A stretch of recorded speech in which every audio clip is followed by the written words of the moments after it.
Carta de Paulo aos Romanos, capítulo de número 8, a partir do verso 31, diz assim: Que diremos, pois, a estas coisas? Se Deus é por nós, quem será contra nós? Aquele que nem mesmo o seu próprio Filho poupou, antes o entregou por todos nós, como não nos dará também com ele todas as coisas? Amém, queridos? Podem sentar com a graça de Deus.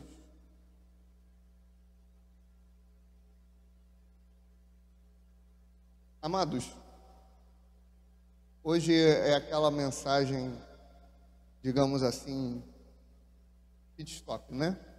A gente às vezes traz algumas mensagens um pouco mais duras, né? Que chamam um pouco mais a responsabilidade, e a Bíblia está repleta dessas mensagens. Errados são aqueles que não trazem aquilo que é uma repreensão para o povo. Errados são aqueles que não chamam o povo para o lugar de oração, devoção, leitura bíblica. Só que nós também temos que entender o todo da Bíblia. Da mesma forma que a gente prega uma escatologia, a gente prega a salvação, a gente também traz mensagens como as de hoje, falando sobre o agir de Deus em nossas vidas. O agir de Deus no nosso dia a dia. Amados, Paulo, ele trata aqui em Romanos, inclusive, muitos teólogos chamam Romanos de o quinto evangelho, porque Romanos ele está explicando de uma forma mais teórica o que foi praticado por Jesus em Mateus, Marcos, Lucas e João. E Paulo ele vem trazendo essa essência do que é o pecado. Ele vem mostrando o que é a pecaminosidade, o que é a iniquidade, o mal que isso faz na nossa vida. E por que a gente precisa da graça?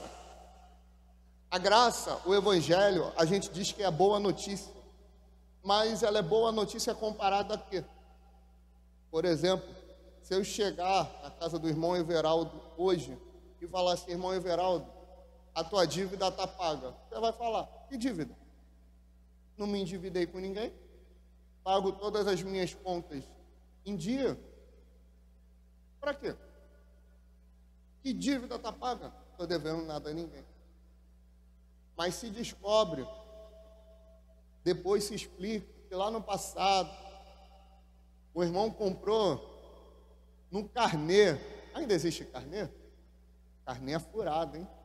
Carnê é um negócio, é um trem terrível. Não compre nada no carnê, você paga 2, 3 vezes mais o valor daquilo. Comprou alguma coisa no carnê que o irmão esqueceu de pagar. Ou, pior, já viu aquelas pessoas que emprestam o seu nome para outras pessoas comprarem? Isso é arriscado. Isso é arriscado. Pare e pensa comigo uma situação aqui. Se a outra pessoa não pode tirar um cartão porque o nome dela está sujo, o que ela vai fazer com o teu? Se nem pelo dela ela zelou.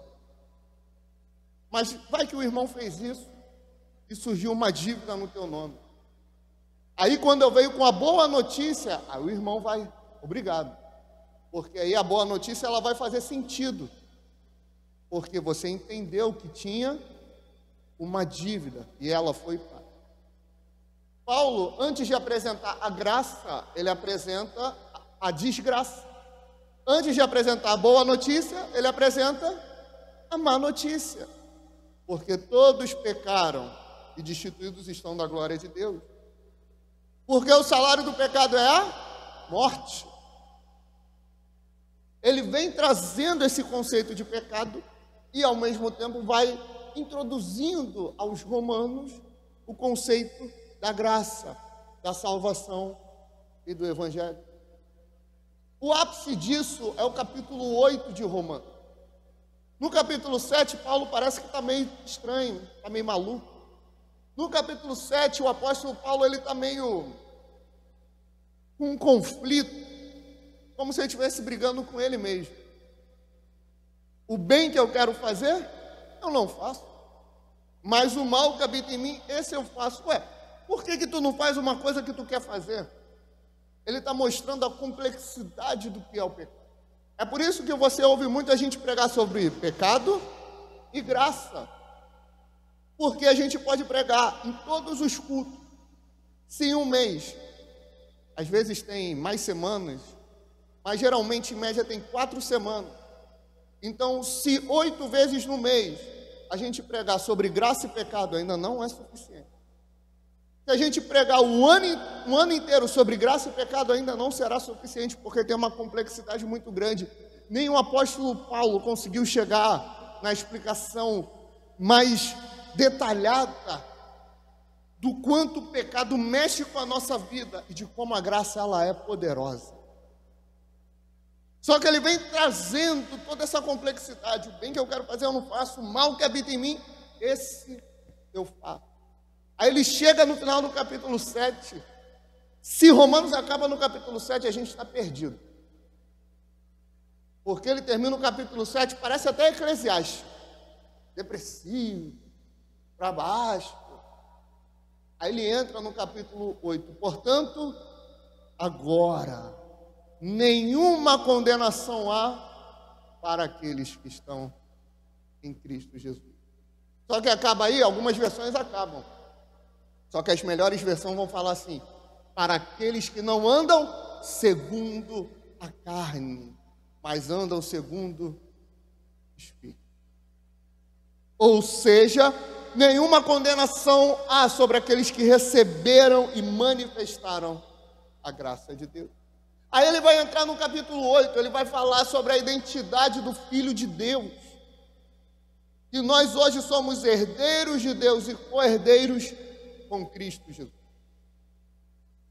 E aí está um ponto-chave da salvação. É por isso que a salvação ela é uma só. Em Filipenses, Paulo ele vai falar que nós temos que manifestar a salvação que recebemos em obras. Filipenses no capítulo 2. Ou seja, já recebemos tal salvação, agora temos que mostrar que a recebemos. A gente às vezes vai entrando nos pensamentos que a gente tem que todo dia lutar pela nossa salvação. Ela já foi garantida na cruz, amém? Ela é única, ela é definitiva, Ele te salvou e ponto. Eu não estou dizendo que Ele te salvou e você pode sair pecando por aí, amém? Eu não estou falando isso, não vão distorcer as minhas palavras. O que eu estou te dizendo é que se a salvação dele veio na tua vida, veio acompanhada da salvação uma transformação de caráter, ou seja, a regeneração. Eu e você nascemos de novo, é novo homem, é nova criatura, aqueles que estão em Cristo Jesus, amém? É uma nova identidade. Não tem aquela história de eu nasci católico, eu vou morrer católico. Se Cristo veio e transformou, acabou todo o conceito antigo, é novo conceito. É vinho novo em odre novo. Não é para fazer remendo, ele pega o vaso e quebra e faz um novo. A salvação é uma só, ele te salvou e ponto final. Acabou. A gente não tem que lutar pela nossa salvação, porque senão a salvação não é mais pela graça, é pelo mérito. Só que a gente tem que manifestar tal salvação que nós recebemos. Aí entra o que Paulo fala: nós somos herdeiros de Deus e co-herdeiros com Cristo Jesus. Paulo no capítulo 8, ele está mais brando. Se no capítulo 7 ele estava meio depressivo, meio para baixo, aparentemente, conjecturando, no capítulo 8 não, ele está mais para cima, ele está mais avivado. A gente é herdeiro de Deus, é co-herdeiro com Cristo. Agora nós somos filhos de Deus. A nossa identidade mudou, nós temos acesso a coisas que não tínhamos acesso antes. Nós temos acesso hoje a bênçãos que não tínhamos antes. Nós temos acesso agora com a autoridade que temos de herdeiros e co-herdeiros a coisas que não tínhamos atrás. Mas Paulo, o povo de Romanos, podia olhar e falar assim: como é que isso é possível? Como é que isso pode acontecer, Paulo? Vocês são mais do que vencedores. Mas como é que eu posso ser mais do que vencedor? Aí entra Romanos 8:31. Que diremos, pois, diante dessas coisas? Se Deus é por nós, quem será contra nós? Duas perguntas. Olha só, preste atenção. 32. Aquele que nem mesmo o seu próprio filho poupou. O que foi isso? Salvação. Deus matou o próprio filho. Não foi Roma que matou o próprio filho. Não foram os judeus. Foi o próprio Deus. Lembra do que Jesus fala para Pilato? Ah, Pilato, tu não teria nenhuma autoridade se o meu pai não tivesse dado. Tu não teria nenhuma autoridade, Pilato. Presta bem atenção. A minha vida eu dou, e como sou poderoso, a torno a tomar. Este mandamento recebi do meu pai. Está na Bíblia. Não foi Pilatos que matou Jesus. Não foi Roma. Quem é Roma, irmão? Quem é o Estado para interferir na obra de Deus? São todos servos dele. O que ele manda acontecer, vai acontecer.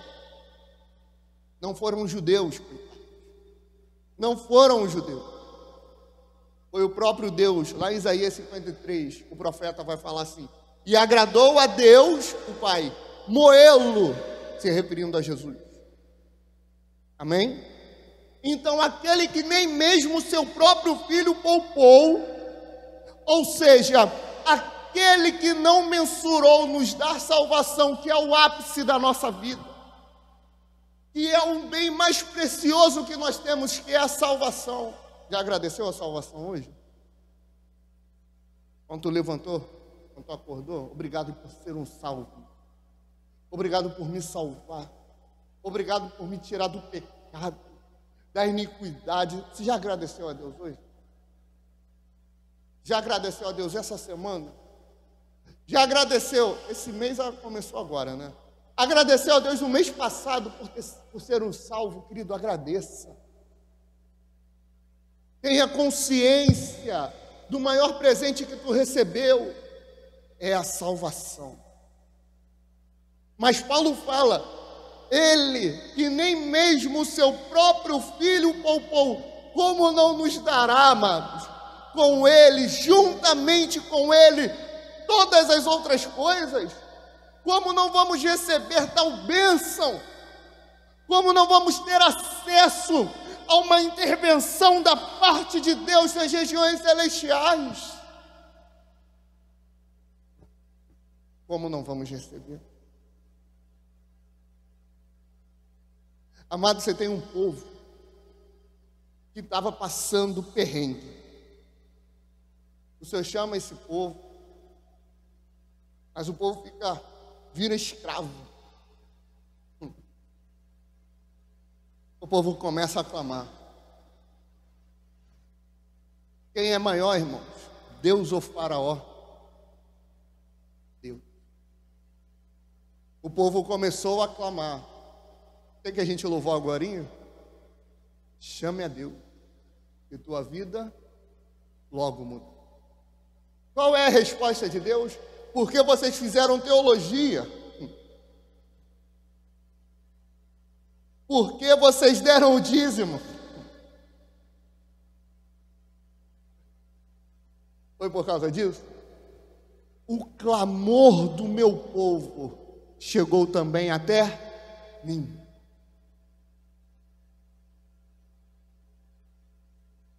O que é libertar aquele povo do Egito? Qual a dificuldade de trazer uma libertação para aquele povo para Deus? Nenhum. Aquele povo não se libertou do Egito. A gente tem até uma mensagem sobre isso. O povo lá em Números, irmão Everaldo, fala assim: porque saímos do Egito? Até parece que eles estavam indo para o shopping. Até parece que eles, cansei do Egito, eu vou ali para a Espanha agora. Amado, a fala dele está errada. Não é porque nós saímos do Egito. A pergunta tem que ser: por que Deus nos tirou do Egito? Até onde eu sei, aquele povo não tinha um controle remoto para fazer o Mar Vermelho abrir. Quem abriu foi Deus. E também eles não tinham autoridade para mandar fechar. Quem fechou o mar com o exército de Faraó sendo engolido ali foi o próprio Senhor. Foi Ele, aquele que nem mesmo o seu próprio Filho poupou, como não nos dará, juntamente com Ele, todas as coisas. O povo não tinha para onde ir, o povo não tinha o que comer. O que Ele manda? Ele manda o maná, Ele manda a carne. A gente desaprendeu a clamar. A gente deixou o clamor de lado. Eu tenho uma mania muito feia, na minha opinião. Muito feia. Às vezes pode soar até muito espiritual, sabe? Pode soar muito, sabe, humilde. Mas eu interpreto que é uma certa incredulidade da minha parte. Eu não gosto de pedir a Deus uma intervenção no meu trabalho, por exemplo. Não gosto. Na minha cabeça, como diria Cristiano Ronaldo, né? Na minha cabeça, parece que eu estou querendo barganhar com Deus. Ele já me deu tanta coisa boa, já me deu a salvação. Eu já passei algumas dificuldades em relação ao trabalho. A mais conhecida é que na época que eu trabalhava em uma outra área, o negócio estava cerco apertando. Vendia plano de saúde. Falei, Senhor, estou no vermelho. Isso 31 de março. Falei, o Senhor sabe que eu não gosto de fazer isso, né, meu pai? Para mim não dá, meu pai. Está pedindo ao Senhor, mas eu não tenho para onde correr, meu pai. Se eu não vender no mês que vem 4 planos de saúde para 4 vidas, 4 pessoas, vai ficar ruim para o meu lado. Queridos, eu passei 31 dias em março, vendi 2 planos, 1 cancelou, então no fim foi um só. 1º de abril, parece até mentira, né? 1º de abril, vendi as 4 que eu não tinha conseguido no mês passado. Sabe o que eu fiz de diferente? Clamei a Deus.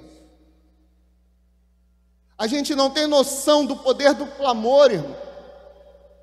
Queridos, em dezembro de 2023, eu estava agoniado, Senhor, o que eu faço? O meu trabalho não vai adiante.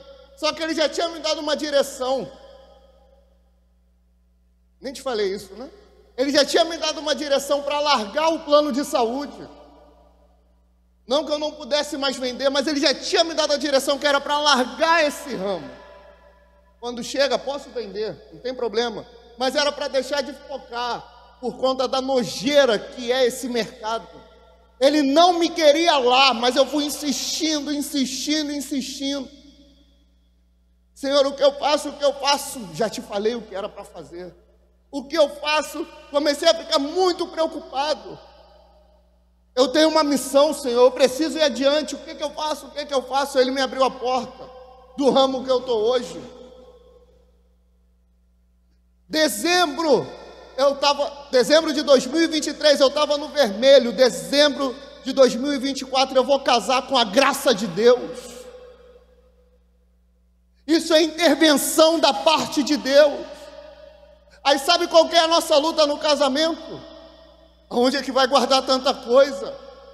Porque tu tem muito dinheiro para comprar um monte de coisa? Não, porque antes de marcar data, Senhor, provê. Senhor, eu não tenho recurso, mas eu preciso da tua ajuda. Começou a vir, irmão, até máquina de lavar a gente ganhou, meu amado. Até airfryer a gente ganhou. Irmãos, isso é intervenção da parte de Deus. Aquele que nem mesmo o seu próprio filho poupou. O que é uma máquina para ele? O que é providenciar um casamento? O que é providenciar clientes? Irmãos, a gente tem acesso a coisas que o mundo não tem. A gente tem acesso a coisas que os não salvos não têm. Ele entregou para a gente de graça. Basta clamar. Basta orar. Basta cumprir com aquilo que nós fomos chamados para fazer. Eu me lembro lá atrás, quando a gente passava umas lutas na família com o meu pai, e a gente era de uma igreja, não era o estilo da nossa, que a gente tem, eu acho que hoje eu até estou passando um pouco do horário, não era do estilo da nossa, que tem um horário ali mais definido, né? Tinha hora para começar, não era? Mas não tinha hora para terminar. Aí, meu pai não era cristão, né? O Mário é meu pai, mas não é meu pai de sangue. Eu estou falando do meu pai de sangue, amém? Os irmãos não conhecem, ele já faleceu. Na época, meu pai ele detestava a igreja, né? Então era aquela luta, imagina, mãe crente, sapatinho de fogo, teté de Jeová. Estou brincando, amém, irmão? Graças a Deus. Aí ficava naquela aflição. Até um dia que ela orou e o Senhor falou com ele: olha, você cuida das minhas coisas que eu cuido das tuas. E ela cuidou. Aí você olha para o ministério, é fruto teu? Não é só meu, não. Tem muita coisa por trás. Aí, há mais ou menos 11 anos atrás, eu não me recordava dessa oração. Me foi entregue um sonho para uma outra irmã. Ele tinha acabado de falecer. No sonho, o que o Senhor falava comigo? Cuida das minhas coisas, que das tuas, cuido eu. É por isso, irmão, que a gente consegue trilhar um caminho, aproveitando e usufruindo daquilo que Deus tem para a gente. Porque o caminho para acessar isso é a fé. O caminho para acessar é o clamor. Quando a gente tem fé naquilo que Deus fala, é para fazer o que o Senhor manda. E o Senhor vai cuidar de tudo o que eu preciso. Avança, avança e avança. É por isso, como a gente já falou, Vitor, como vai levantar recurso para fazer o que a igreja precisa fazer? Que muitas das coisas precisa de recurso, amém? Vai fazer panfleto, você acha que vai cair do céu panfleto? Pode cair, amém? Tem que botar placa, recurso, não sei o que, recurso. Então vai fazer campanha? Nenhuma. Vai pedir dinheiro? Nenhum. Se Deus quiser fazer, ou Ele faz o dinheiro chegar, ou faz o material chegar, ou não faz nada, e Ele manda as pessoas mesmo assim. Eu sei o Deus que eu sirvo, irmão. Eu sei o Deus que eu sirvo, e para esse Deus fazer todas essas coisas não é nada, se nem o próprio filho Ele poupou. Nada. Tudo Ele provê. Tudo Ele provê. Irmão, clama. Deus tem experiências gloriosas e maravilhosas que Ele quer fazer você passar. Queridos, Ele não podia ter me feito, contei uma muito simples. Ele não podia ter me feito vender à época, em março. Por que eu tive que clamar? Parece até que é mérito meu, né? Já que você clamou, então não te atenderei, não. Sabe por que Ele faz essas coisas? Para te mostrar que você pode estudar o que for, ter a capacidade do que for, ter a habilidade que for, mas se Ele não intervir, tu não tem nada. Por isso que Oséias fala: eu vou te conduzir ao deserto, e lá eu te atrairei a mim. Deus nos coloca em situações para nos forçar a clamar, para que a gente seja mais íntimo dEle, para que a gente seja mais dependente dEle, do que Ele pode fazer, da forma que Ele pode agir. E Ele pode agir da forma que for e fazer todas as coisas. Em todas as áreas. Eu me recordo, eu acho que o Pedro não era nascido, a Ana era pequenininha. Eu tenho algumas questões aí com a saúde, né? Eu fico provando a minha própria existência, né? Eu tenho um negócio no pescoço que é difícil de explicar, mas eu tive uma torcicolo, né? Torcicolo. Quase falei em línguas e não sai, né? Tive um torcicolo muito forte que eu fiquei paralisado, lembra disso? Lá no Santo Cristo. Fiquei paralisado na cama. Fiquei mal. Mal. Muito mal. Aí, tocava na igreja e não gosto de faltar culto. Não gostava. Mas não conseguia me mexer, não conseguia. Aí foi ligar para SAMU. SAMU, não vamos, não está morrendo? Não vamos. Foi um negócio desse? Não vai. Falei, meu Deus. Aliás, eu nem fiz isso, eu não me mexia. Vamos falar com o pastor. Aí liga para o pastor. O pastor vai, deixou a igreja com outro pastor, de um ministério. Foi lá, o que houve? Explicou, vamos orar. Irmãos, ele botou a mão para orar. Ele não botou a mão em mim, porque senão ia doer, qualquer coisa doía. Ele ergueu a mão para orar, eu estava aqui. Conforme ele ia orando, o poder de Deus vinha sobre mim, eu não levantava, parecia que eu era erguido. Quando você vai levantar, como é que é? Parecia que flutuava. Quando você vai levantar, você tem que fazer a força para levantar. Eu não fiz uma força. Aí ela conta que ficou ali da porta olhando pequenininha, meu Deus, não foi? Levantava, irmãos, quando ele acabou de orar, eu não sentia mais uma dor,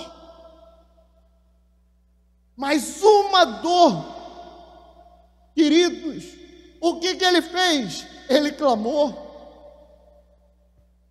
O que ele tinha acesso? Ao mesmo poder que eu e você temos, ao mesmo poder. Então pode ser enfermidade, o Senhor, que entregou o seu próprio Filho, não poupou o seu próprio Filho, como não nos dará uma cura? O Deus, pode ser algum problema financeiro, o Deus que não poupou o seu próprio Filho, como ele não interverá em resposta a um clamor para uma dificuldade financeira? Me diga. Como ele não vai agir? Eu estou dizendo que ele vai agir sempre? Não. Pessoas morrem de enfermidade e são crentes? Morrem. Pessoas têm dificuldade financeira e são crentes? Tem. Até porque se ter muito dinheiro fosse sinônimo de cristãos, os endemoniados de Brasília lá era tudo crente, porque estão cheios da grana. Eu não estou dizendo que isso é sinônimo de ser crente, eu estou dizendo que nós temos que viver algo além que nos foi preparado, porque somos herdeiros de Deus e co-herdeiros com Cristo Jesus. Paulo fala em Efésios, existem bênçãos nas regiões celestiais que estão para a gente só tem que dar um passo de fé e clamar para acessá-las. É um nível além, nós somos salvos, amém. Agora temos que dar um passo como filhos de Deus, herdeiros e co-herdeiros. Amém?